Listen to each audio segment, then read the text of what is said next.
The UnNoticed Entrepreneur Podcast is sponsored by Prowly, the all-in-one tool for PR experts. Welcome to this episode of The UnNoticed Entrepreneur with me here in the UK, Jim James, and we're going to Austin, Texas to meet Ed Vincent. Ed, welcome to the show. Hey, Jim. How are you? Glad to be here. Mate, I'm delighted to have you on the show because, you are a multiple-time entrepreneur, serial entrepreneur, over 5 businesses already under your belt. You're working for 25 years doing that. And today we're going to talk about a number of topics, including your festivalPass idea with NFTs. We'll talk about your mobile content studio, which you're doing with a famous music magazine in America, and much more. So let's start off, Ed, and just tell us a little bit about you so that everyone knows who we're talking with today.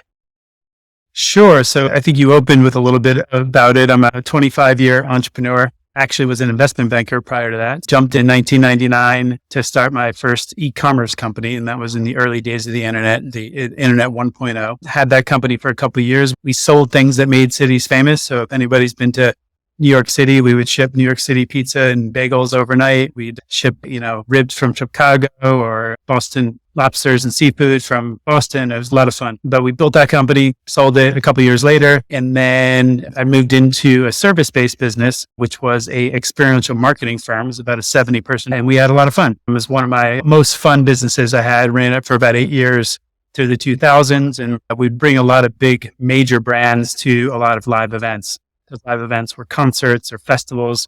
We helped build a couple of festivals. We owned a film festival in the Dominican Republic out in the Caribbean. And then in that process, during that time, I think the folks in the UK know about Maxim magazine. You probably heard of Maxim, the men's lad magazine. So a good friend of mine was the CEO here in the US back then. And we created a branded hotel in the Dominican Republic called the Maxim Bungalows. So we brought all the excitement of Maxim magazine into a hotel. So those are just some fun anecdotes along the way. I think I shared with you earlier, there's a few projects we worked on during that time frame that were a lot of fun. Yeah, look, Ed, you've got a wealth of experience, and I'll put your details in the show notes anyway, so people can find out more about you when they want to. But let's just talk about your latest project, because you are using NFTs to create a lifetime membership. And this show is all about getting noticed, but a membership business model we haven't really covered before on the UnNoticed Entrepreneur. Do you want to just tell us how you're using NFTs and how do you, if you like, overcome people's anxieties around the new tech? Just tell us about the NFTs and what you're doing to build a membership. Sure. So initially, what's interesting about NFTs is it's a Web3 product that happens to be built on the blockchain. But as you know, it's not, a lot of people mix up crypto, quote unquote, crypto and Web3. Web3 is more the overall protocol of using the blockchain for business, and crypto is obviously related mostly to DeFi, which is decentralized finance. But what we do is we've created a NFT, and all that really means is it's something unique to us, and it's something that if you own it, you get benefits. It's that simple. And for us, if you buy and own an NFT, you get a lifetime membership to our platform. And what that means is once you buy it once and pay for it once, you get $1,200 worth of credits on our platform to be able to use for live events and hotels anywhere you want. So we have over 80,000 live events on our platform. So everything from concerts to sporting events to Broadway theater to comedy shows. And you can use those credits in order to go to all those shows, as well as hotels throughout the world. So that's fantastic. So what's the name of the platform? Yeah, so festivalPass is the name of the platform. So people go to festivalpass.com, which was mostly a Web 2 business. And the traditional model is people pay a monthly subscription or an annual subscription, and they receive credits, and they can redeem those credits to go to all these amazing things. When we decided to bring the NFT on board, we created a lifetime membership. So if you buy it once, forever in perpetuity, every single year, you get $1,200 more of credits to go to these events. And what's cool about NFTs, and when you talking about the way your show is about, marketing, right? So by creating the NFT and creating this lifetime value, the perceived value is very great for people. Anybody that owns it is like, oh my God, this is amazing. For the rest of my life, I get $1,200 to go to events. And the answer is yes, absolutely. And on top of it, what happens is they can always sell it whenever they want in the future. They can sell it on OpenSea or some other marketplace. But what's cool about it is it's a limited amount. So we're only going to sell 10,000 of these NFTs. but we'll have hundreds of thousands and hopefully millions of regular subscribers on the platform. So we're taking a small subset that will be cash flow positive for us for about 4 or 5 years, and then may incur a marketing expense thereafter. And doing so in order to create like 10,000 super loyal customers for our brand. I was going to say, so what's the risk though that by giving $1,200 worth of value in perpetuity for a fixed amount up front, that you're not losing money after years, 4, 5, 6 and so on, because conceivably you've got a long tail of consumption, but you've already spent the money you've taken. Yeah, so this is where some of my finance and banking comes into play. So there's a very deep financial model on how that all works in terms of estimated credit usage, estimated, activity that's happening. So at the end of the day, the way we've kind of estimated it is for the one-time fee, we should cover anywhere, depending upon the usage, anywhere from 4 to 6 years of usage. And thereafter, it will become a marketing expense. So it will be kind of a loss leader for the company. But if you can put it in perspective, this is where you can get a lot more with your marketing dollars. Instead of spending a ton of money up front today, we're able to have people provide us capital up front, that which we make sure we manage for that future liability. And it's really 4 to 6 years out before we start taking a expense against our marketing. And by that time, we've already received a ton of value for these very passionate fans that are getting, tons of events together. Interesting. It's almost like a debenture for a club, isn't it? Where people pay and have some access rights to the club for the long term. Ed, from a sort of marketing perspective and a sort of what you've learned with festivalPass, you were talking earlier on about content and about, getting people interested in an event. Can you share with us, how have you been doing that? Because experiential marketing is great. I've launched some events myself in China, like the British Motorsport Festival. And if you build it, they don't necessarily come. So how have you overcome that problem? Yeah, so a couple things on that is, one, you're doing it right here with content on a podcast. We also have a podcast called festivalPass Stories, which we have about 75 episodes now where we go behind the scenes. So we interview people that have created festivals, famous artists, musicians, celebrities, celebrity chefs, professional athletes. So that's a content spin. So it's a relatively low cost for us to get behind the scenes of these events. And then it also provides business development opportunities for us to be able to bring those events on board and also work with some of those personalities. It's just one. The other one I think you're referring to is we're building a digital content studio from a physical activation standpoint. So we partnered with one of the premier music magazines here in the US called Spin Magazine. So, for the last 25, 30 years, every major rock star has been on the cover of Spin Magazine. So they have a lot of credibility in being able to access who to interview, et cetera. So we're building a bus. So we took an old city bus and we've wrapped it on the outside with Spin and festivalPass branding. So the entire 40-foot bus that's just a huge billboard going through Austin, Texas.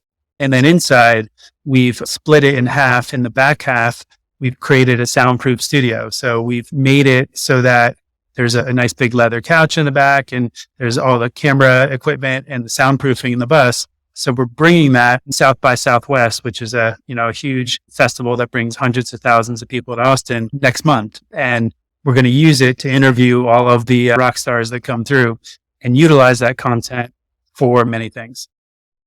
I love that idea of sort of taking the bus in so that you've got a mobile studio. And I guess in a way, Ed, you're becoming a mobile broadcaster, aren't you? Like the CBS, CNN, Bloomberg, aren't you? You're really taking content production into the field. Is that very expensive and prohibitive? Well, if you do it right, it's not, right? So, the value of the impact. So if you're asking kind of the structure, is the good news is I have a friend that owns a bus company here in Austin, Texas. So that was leveraging friends first. I'm part of a entrepreneur organization that's global called EO. And my friend is also part of the organization, and he has 30 or 40 buses that usually is rented out for party buses. So he'll buy an old out of service city bus and he'll retrofit it inside and then use it for a party bus. That's his business. So what I've done is I've gone to him and said, hey, I tell you what, I'll pay X amount of dollars to wrap it with branding, and I'll pay another X amount of dollars to upgrade the inside to make it this digital content studio. So when we need it, we'll use it for the digital content studio. And when we don't need it, you can use it for a party bus. and you can make money with it because I've now invested tens of thousands of dollars to upgrade your bus. And now you can make more money renting it out. I love that idea. And I really love the idea of getting out of people's couches, because social media is sort of tending to remove people, isn't it? And EO, I know actually, from my past, I started EO in Beijing. I was the founding president with a guy, Rich Robinson. Yeah, so big fan of EO. I know in your line of business with these big events, influencers are a big part of this business. People go to shows. Tell us, how does it work with an influencer for an event, and what should people look for? Yeah, so typically, and I think you know this pretty well, is influencers that have millions of followers, tend to like to be paid to reach them from a sponsorship perspective. And they should be paid, right? They've taken the time to build this media app extension. It's just another form of advertising. However, with us, because we're lucky enough to have a pretty cool product, and by cool, I mean, who doesn't want to go to live events, right? Whether that's, major festivals like in the US, like Coachella or ACL Live or Rolling Loud. There's all these great, amazing festivals that people like to go. So because we have all those on our platform, in addition to all the concerts and sporting events, we've offered to a bunch of influencers that, hey, I tell you what, as long as you talk about our product, we'll give you some free tickets to some events. And it's like a symbiotic experience, because for them, being at an event is content, right? So they're able to create content without having to pay for it for themselves. And in so doing, they're also then, talking about us along the way and why we're an amazing opportunity. So I'll give you one example is coming up in the next month or so.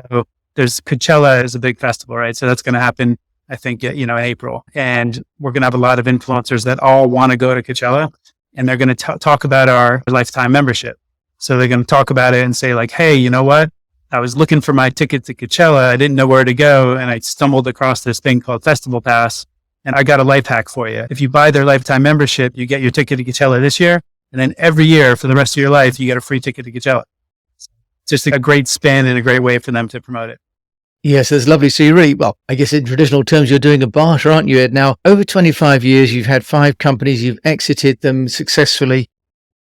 Can you share any, if you like, recurring thoughts or recurring examples of things that have worked for you in terms of sort of getting those businesses noticed? Or are they all entirely different businesses and different strategies in terms of getting them noticed? Yeah, so they all have a common theme, because I think marketing is important across the board. My first business was an e-commerce business. And what was funny is because if you think about it, a lot of people forget that back then, there was a lot of the tools didn't exist. So this is 1999 through 2001.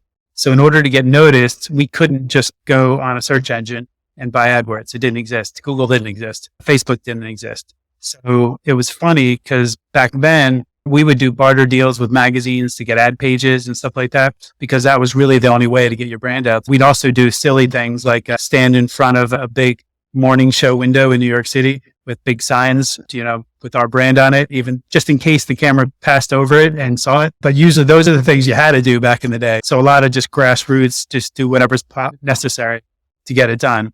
But I think what I learned across the way and going into my marketing business after that, the agency, is we would apply a lot of experiential tactics. So the thing about experiential marketing, especially on a local level, is you can leverage kind of a relatively low cost activation into known public relations, right? So as long as you're doing something, there's something to talk about. When there's something to talk about, that's when the news likes to write about you. So that's kind of very much what we're even applying today with the content studio bus. Of course, our PR teams reach out and tell everybody that, we've partnered with a major magazine to create this amazing content studio that we're going to take all over the country.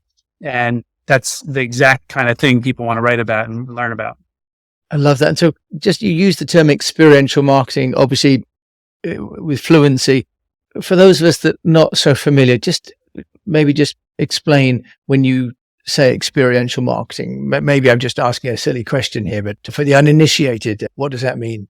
Yeah, all it actually means is taking your brand and doing something with it live in market. So it's a physical activation of something, whether you're showing up to an event and, just having like a branded bar, or you're bringing a car to a mall and, doing a sweepstakes around that car, just any kind of physical activity where the consumer is experiencing something in real life with your brand.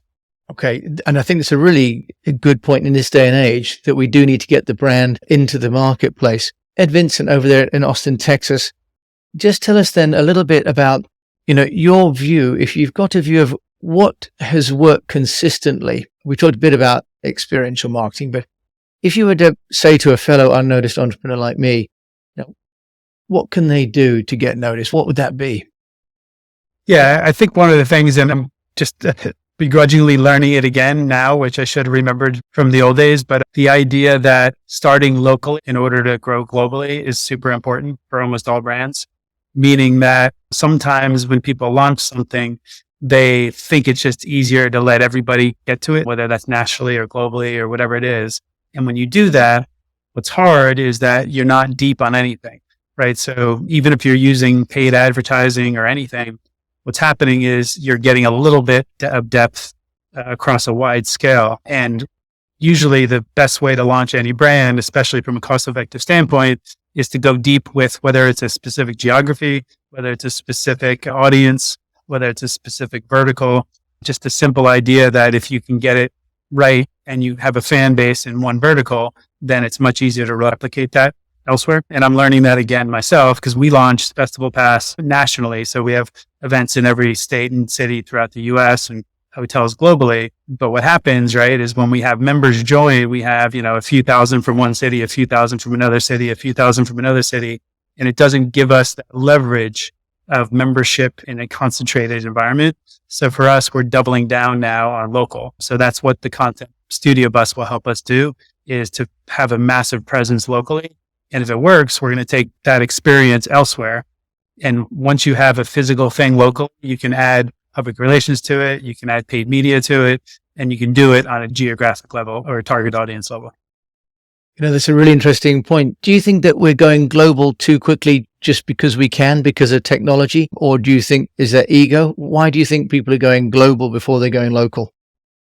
I think every entrepreneur likes to think that everything is going to go faster than it does. So the simple concept that, hey, I have a product that anybody can buy, let me make it available to everybody to see who starts buying it, right? That's a simple concept that, is not a negative context, but it's just the reality of life is, more word of mouth, something that goes deeper into a certain vertical just works better. It just always gets more traction. That's fantastic. And, interestingly enough, though, I'm local here in the UK, but I'm able to go global with this show and connect with wonderful minds like yourself, Ed. Thank you very much indeed for sharing about festivalPass and NFTs and about, influencers and content buses. We've covered a lot in 20 minutes. Ed Vincent, if people want to find out more about you and connect with you, how can they do that?